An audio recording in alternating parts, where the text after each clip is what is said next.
Já. Paz do Senhor, boa noite.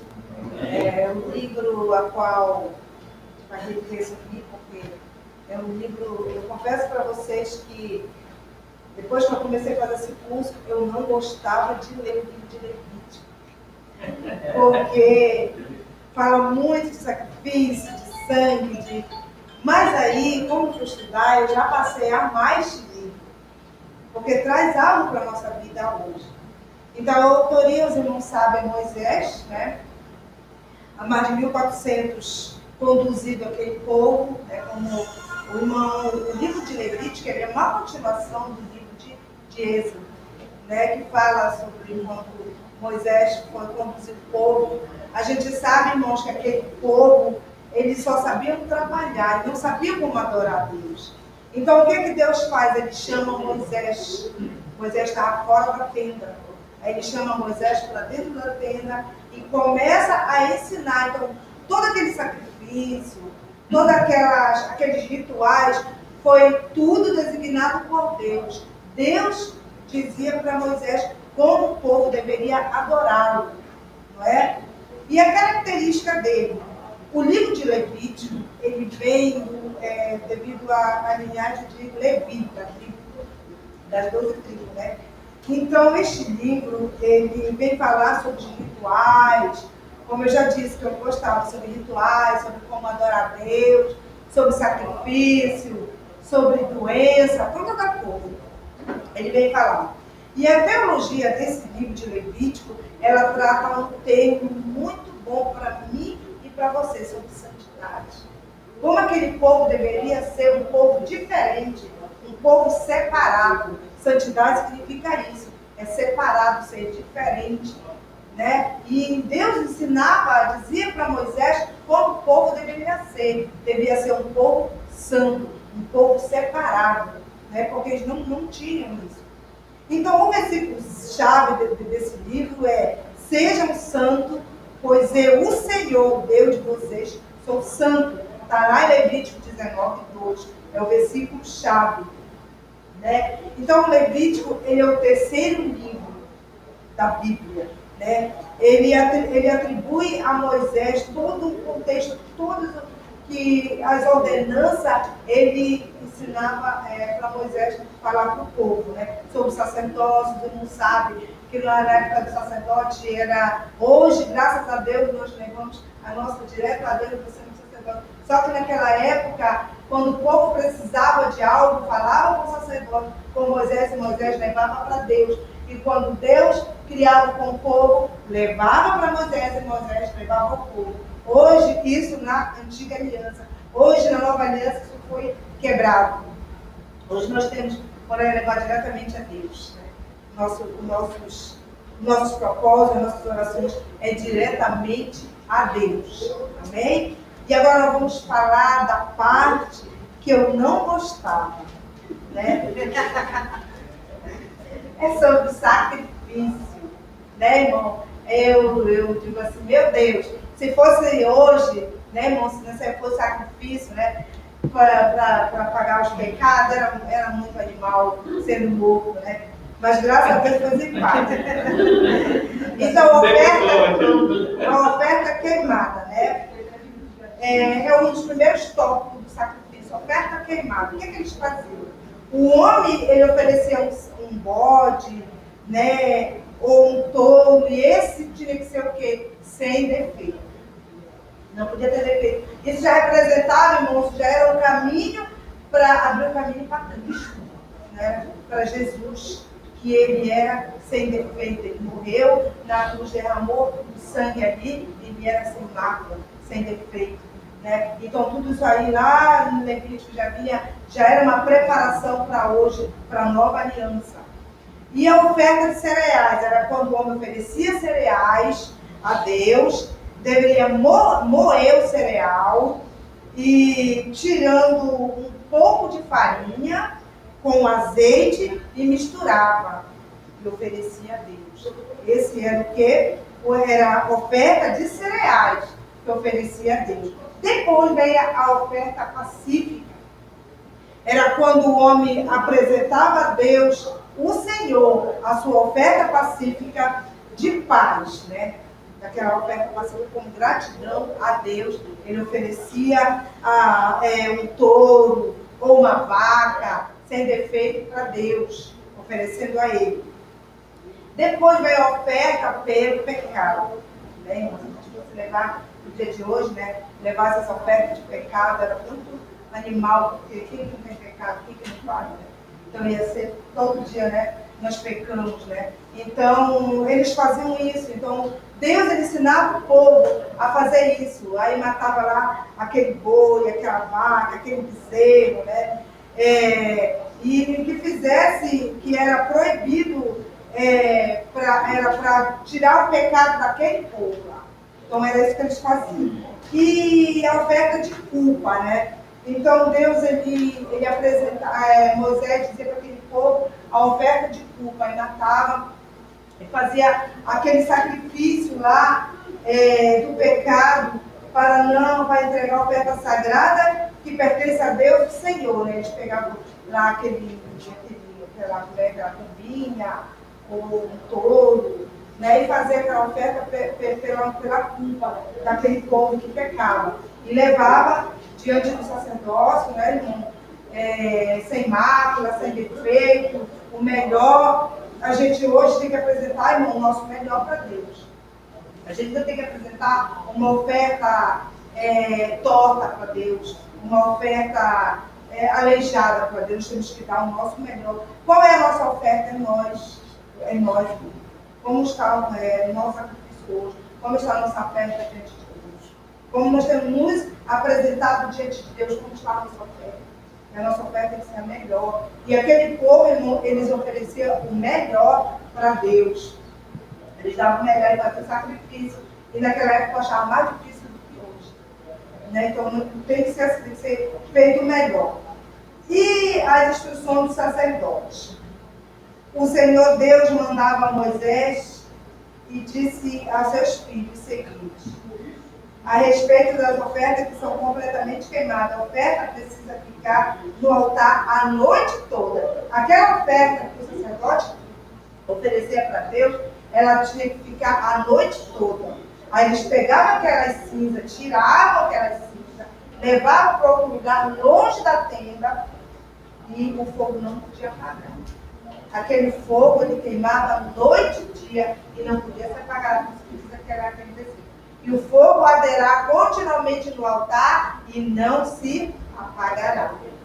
Então, a nossa vida tem que ser assim. O nosso altar, a nossa vida não tem que deixar este fogo espiritual apagar. Todo dia, essa oferta, a nossa vida, ela tem que ser renovada a cada dia diante de Deus.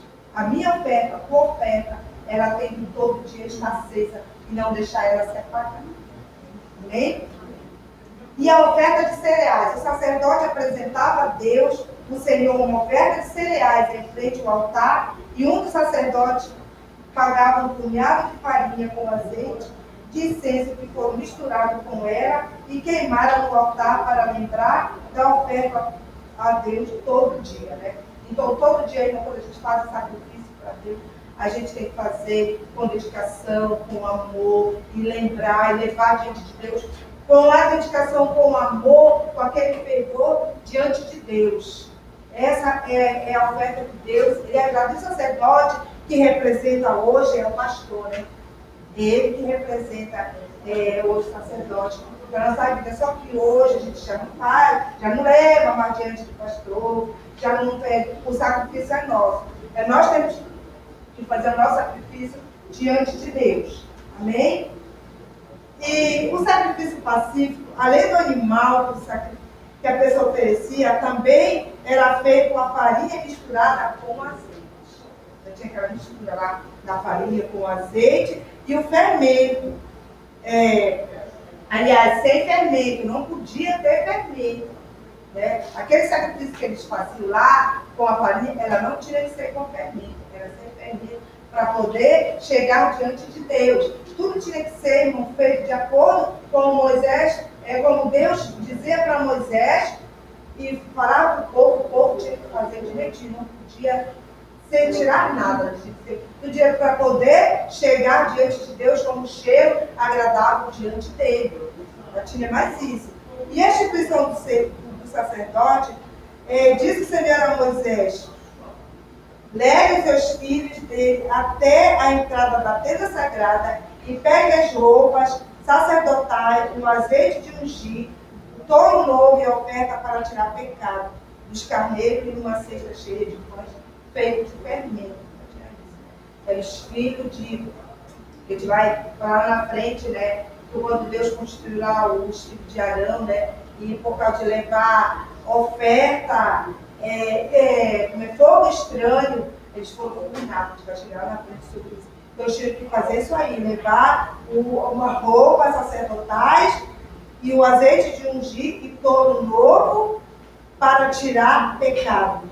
E 2 carneiros e uma cesta cheia de pães, feito sem fermento. Sacrifício lá dos filhos a ordenança dos filhos de Arão. E o primeiro sacrifício de Arão a Moisés chamou Arão e os seus filhos e disse: pegue 2 animais sem defeito. Né, irmão? Tinha que pegar 2 animais sem defeito para fazer. Irmão, eu estou resumindo, porque se eu por aqui, eu vou passar do horário. Já passou, né? Aí se eu fosse falar, eu ficava aqui resumindo. Então, irmão, são esses o sacrifício que Arão fazia, animais sem defeito.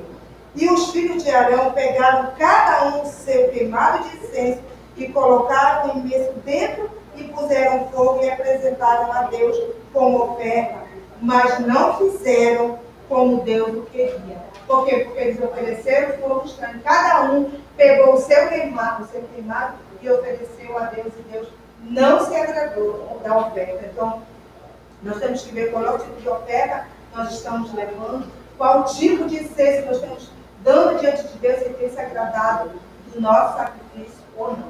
Amém? Eu resumi um pouco porque é muito grande, senão eu vou passar do horário. Deus abençoe. Só os irmãos com a paz do Senhor. Vou falar sobre o livro de Números. Primeiro eu vou começar com a autoria, que é Moisés, né? Escritor Moisés.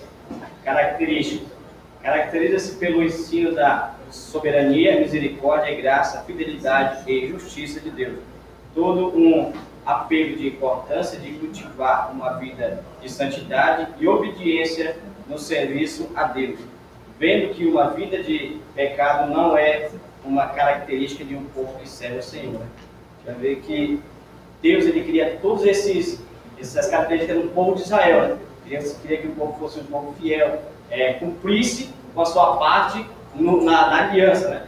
Deus ele cumpriu com a sua parte, mas o povo ele foi falho em cumprir com a sua parte na aliança.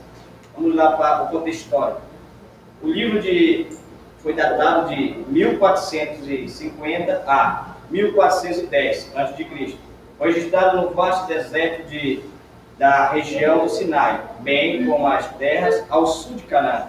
Durante seus 40 anos de peregrinação, contudo, não se tratava da primeira geração do Egito, mas da segunda geração de israelitas nascidos no deserto. Está vendo aqui que já se trata da segunda geração daqueles que saíram do Egito, né? Aqueles morreram, agora é a segunda geração. A gente vai ver que não muda o coração do povo. Tem uma frase que diz assim: Moisés tirou o povo do Egito, mas não tirou o Egito do coração do povo. Né? E o propósito tem como propósito principal o encorajamento e preparação do israelita para a conquista da terra prometida. Contar como Israel se preparou para entrar na terra, como os israelitas pecaram e foram punidos, preparados para uma nova investida, registrado a justiça de Deus para aqueles que são fiéis com Ele. Esse livro tem como característica trazer uma daquilo que Deus quer para a nossa vida, né? Porque naquela época era para o povo de Israel, hoje é para nós. Né? Tem que extrair daquilo que tem dentro do livro, que é importante para a nossa vida espiritual e santidade diante de Deus. Né? Que o povo ele pecou, o povo foi castigado, o povo se rebelou contra Deus e Moisés, mas foi castigado. Né? E que nós não devemos ir atrás das coisas que desagradam ao Senhor, para que nós não venhamos ser castigados diante dele, né? Porque isso depende da nossa salvação. Vamos lá para o propósito. Propósito não, vamos para o versículo chave. Vou ter o versículo chave aqui. Todos os homens que viram a minha glória e os meus sinais que fiz no Egito e no deserto, e me tentaram estas 10 vezes, e não obedeceram a minha voz.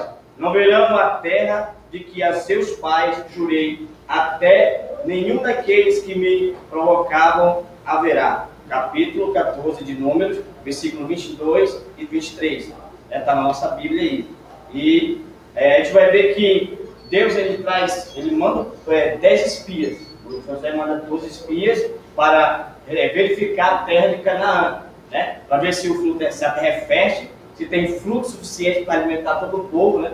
Que a terra é boa para que o povo venha habitar. E quando o povo volta da sua jornada, da sua missão, e 10 se levanta contra Moisés e Deus. A Bíblia vai dizer que 10 se levanta contra Moisés e Deus, né? E aí 2 apenas são fiéis ao Senhor e à sua liderança, né? O que nós trazemos para a nossa vida hoje? Que primeiramente Deus, depois a nossa liderança e depois os nossos fazeres, né? Se nós formos fiéis ao Senhor, fiéis à nossa liderança, jamais nós estaremos errados, né? Vamos lá para o esboço. Não vou prolongar muito porque é a nossa zona agora. O esboço, conteúdo. O primeiro é a letra A. O preparo para a jornada. Está lá em capítulo 1, versículo 1, do 10 ao 10. Né? O primeiro censo da nação. A função dos levitas. A pureza do acampamento. A orientação para a jornada. Aqui um pequeno resumo, né? Como parte da preparação de Israel para possuir sua herança, o Senhor deu rígidas instruções quanto à santidade. O Senhor deseja para o seu povo um estilo de vida diferente das nações que o cercam. Almejar o povo santo, devemos nos preocupar com a santidade da igreja, né? Pequeno resumo desses. Porque se a gente for puxar cada conteúdo dentro do livro, né, vai levar acho que a noite toda. A primeira investida para a conquista, para conquistar a terra prometida. Está lá em capítulo 10, versículo 11, capítulo 14, 45. O povo murmura. Miriam e Arão se opõem a Moisés. 10 incitam uma rebelião contra Deus. Lá o resumo. Os israelitas foram impedidos de entrar na terra prometida por causa de sua descrença. O povo de Deus sempre enfrentou lutas devido à falta de fé. Precisamos impedir que a incredulidade tenha lugar em nossa vida, pois ela nos priva de gozarmos das bênçãos prometidas por Deus. Lá, letra C, lá. Letra C. A peregrinação do deserto. Está lá em capítulo 15, versículo 1, capítulo 21, versículo 32. Regras adicionais, primeiro tópico dessa letra C. O segundo lá. Muitos líderes se rebelam contra Moisés. Terceiro, deveres dos sacerdotes e dos levitas. Quarto, a nação, a nova geração. Lá o resumo. Quando reclamaram contra Deus, os criticaram Moisés. Os israelitas foram severamente punidos. Mais de 14 mil homens morreram como resultado de rebelião contra Moisés, entre eles Corá, Datã e Abirão, toda a família deles e 250 sacerdotes. Se permitirmos que a insatisfação e a murmuração tenha lugar em nossa vida, poderemos facilmente ser conduzidos a desastres. Não devemos reclamar e criticar o nosso filho, né? O livro de Números, irmão, ele traz um panorama do que o crente como o crente deve tratar o seu líder, né? E hoje a gente vê que dentro das igrejas tem muita desobediência, né? A gente vê pelo lado que dentro das igrejas tem muita desobediência. Não é diferente do livro de Números, né? O povo ele se rebela contra Moisés, o povo ele se rebela contra Deus, não aceitando que Moisés é líder, não aceitando os conselhos de Deus pela sua vida, porque aquilo que Deus traz para a nossa vida não vai trazer perda nenhuma, vai ser só ganhar. Tem uma pregação que é assim, ó, perdendo para ganhar, perdendo as coisas do mundo e ganhando as coisas espirituais do céu. É lá o dele do esboço. A segunda investida para conquistar a terra prometida, está lá em capítulo 22, versículo 1 e o capítulo 36, do versículo 13. A vitória, o primeiro tópico do dele. A vitória de Balaão, a história de Balaão, o segundo censo da nação. Terceiro, a instrução quanto às ofertas. Quarto, vingança contra os midianitas. Quinto, as tribos além do Jordão. 6, acampados nas planícies de Moabe. Aí o resumo desses tópicos aqui. Os moabitas e os midianitas não conseguiram fazer com que Balaão amaldiçoasse Israel, mas obtiveram do profeta conselho sobre como levar os israelitas à derrota, fazendo com que adorasse ídolos. Balaão conhecia a verdade, mas caiu na tentação das recompensas materiais e pecou. Conhecer a verdade nem não é suficiente.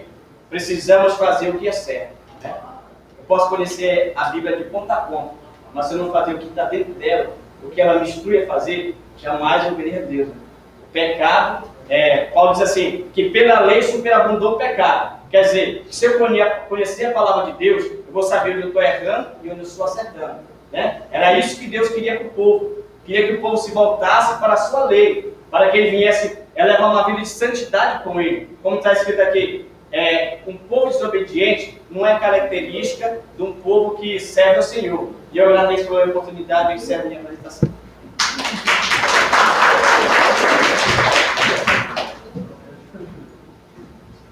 Bem, a paz do Senhor. Eu vou estar encerrando agora esses 5 primeiros livros. Vou estar falando sobre o Deuteronômio. Tá? Bem, o livro estava dividido em 2, eu e uma outra irmã.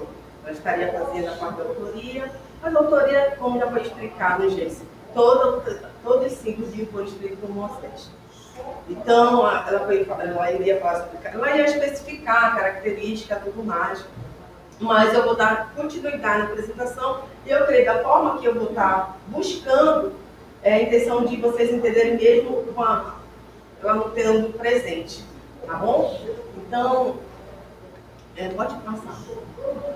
Então, pode passar.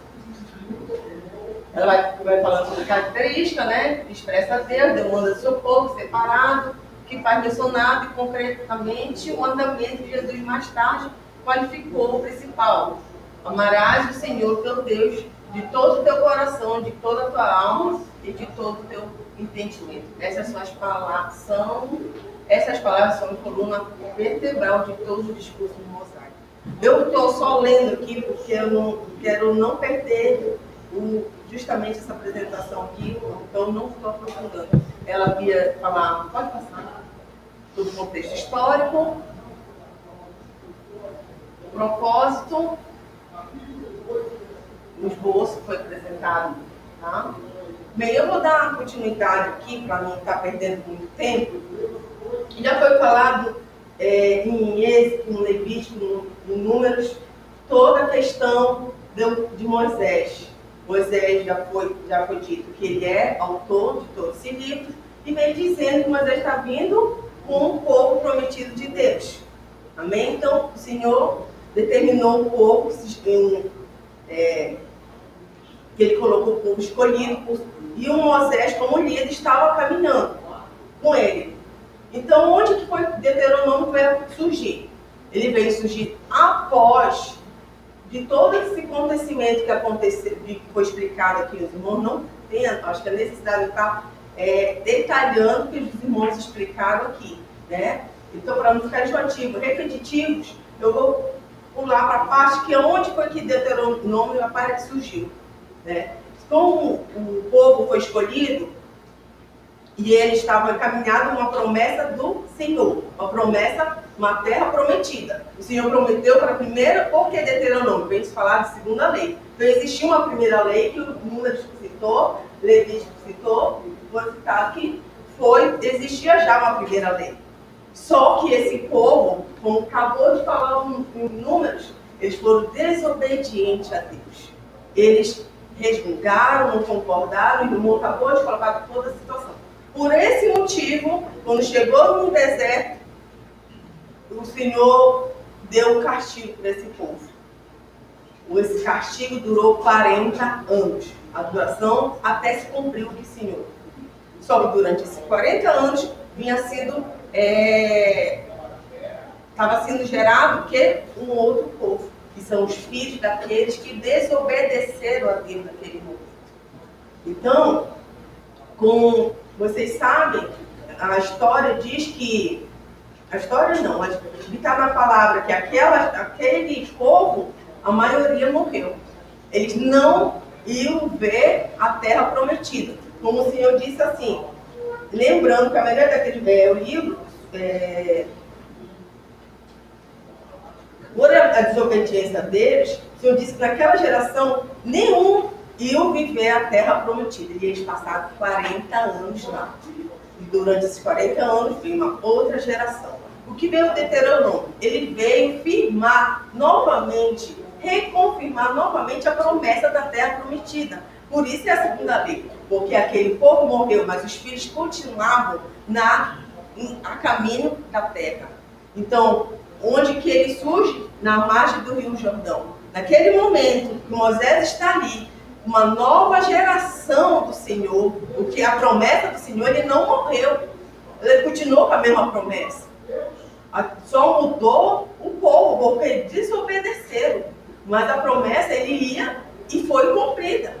Mas uma nova geração. E o Senhor precisava, como foi colocado aqui, preparar esse povo através de Moisés. Então, Deuteronômio vai falar de quê? Ele é o último discurso de Moisés para aquele povo. É o último discurso, é o momento também que Josué foi levantado como líder. Então, para mim, a chave de... Não, pode voltar. Faça um curso. Aqui. Então, para mim, Deuteronômio está deixando uma chave que ele vai se conectar no passado, no presente e no futuro. Para mim, a palavra-chave é obediência do Deuteronômio. Obediência que vai destrinchar. E lembra-te, em 3 palavras, lembra-te, conheça e escolha. Quando Moisés está com um novo povo, ele vem lembrar aquele povo da promessa do Senhor. E vem lembrar de onde eles vieram. Qual foi a antiga geração? O que aconteceu na tua geração dos teus pais? Os teus pais desobedeceram. E por isso, a partir de agora, eu preciso reafirmar o pacto do Senhor contigo. Vocês estão a ponto de chegar na promessa do Senhor. Vocês estão a um passo para chegar na promessa do Senhor. Mas nesse momento, eu preciso te lembrar até onde o Senhor te trouxe. Ele te trouxe até aqui. E para dar continuidade à obediência. Então isso foi um passado que Moisés usou. Eu destaquei esse versículo 8, no capítulo 8, versículo 3. Te humilhou e te deixou de ter fome, e te sustentou com maná. O que tu não conheceste nos teus pais, o conheceram. Não. Que tu não conheceste, nem teus pais conheceram, para te dar a entender que o homem não viverá só de pão, mas de tudo que sai da boca do Senhor viverá o homem. Pode passar, por favor. E a outra palavra é conheça. Eles precisavam conhecer a lei do Senhor. Aquela primeira lei que se tornou uma segunda lei, porque era, só lembrando, eram os filhos daqueles homens que morreram ali por desobediência. Então, se para mim obedecer, eu preciso ter conhecimento da palavra. Como eu vou obedecer se eu não conhecer a palavra? Então, aqui nesse momento, Moisés renova o conhecimento das leis de Deus. É uma segunda lei de Deus. Por quê? É a mesma, mas por uma outra geração se dá um nome de segunda lei. E ele vai detalhar para aquele povo quais as leis Ele vai detalhar todas as leis, todos os mandamentos do Senhor. Tudo aquilo que lá atrás foi colocado para os pais dele, está sendo novamente colocado para os filhos, para chegar à terra prometida. O Deus sabia que eles precisavam de ter esse conhecimento. O Senhor sabia da necessidade de ter esse conhecimento, toda essa explicação. Por isso que ali Moisés estava fazendo o quê? Eu estou reajustando novamente aqui. Eu estou dizendo que Deus vai continuar cumprindo a promessa que foi para os seus pais, para uma outra geração passada. Eu estou continuando cumprindo e hoje é assim. Às vezes passamos 40, eles precisavam parar 40 anos ali. E nós também. Muitas das vezes murmuramos. É que eles foram mortos. Eles morreram por murmurar, por não entrar, realmente entender talvez até o propósito de Deus. E assim, quantas vezes também fazemos isso? Porque não entendemos o propósito de Deus. E saímos, às vezes, do foco. E a gente passa um ano, porque eu posso jejuar um mês, eu já quero uma resposta do Senhor. Para eles não viverem da forma do mundo, da terra, das pessoas que estavam já naquela terra, Moisés precisava capacitar eles para estar encontrando a terra prometida. Um outro foco que eu coloquei é sobre escolha. Mas Moisés também deixou aquele povo até a escolha deles. Coloquei essa passagem no capítulo 30, no versículo 19. Os céus e a terra tomam hoje por testemunha contra vós, do que te tenho proposto a vida e a morte. A vida e a morte, a bênção e a maldição. Escolhe, pois, a vida para que vivas tu e a tua descendência. E são descendência de quem? Daquele povo que desobedeceu a Deus. Isso é uma descendência. Então o Senhor disse: se me obedeceres, bênção terás. Mas o Senhor também disse para eles: se vocês virem a não me obedecer, maldições serão derramadas sobre a vida de vocês. Amém? Então, o que eu queria falar também sobre Deuteronômio são os pontos que Moisés, além de ter sido, acho que é só aqui, não sei se tem mais um. Não. Além de ter sido em Deuteronômio, no último momento de Moisés, com aquele povo, além de ele estar repassando a liderança dele a Josué, Josué foi ungido a líder depois do tempo depois da uma liderança assim tão formidável que foi de Moisés, né? E além outra situação que aconteceu foi que Deus levou Moisés no monte.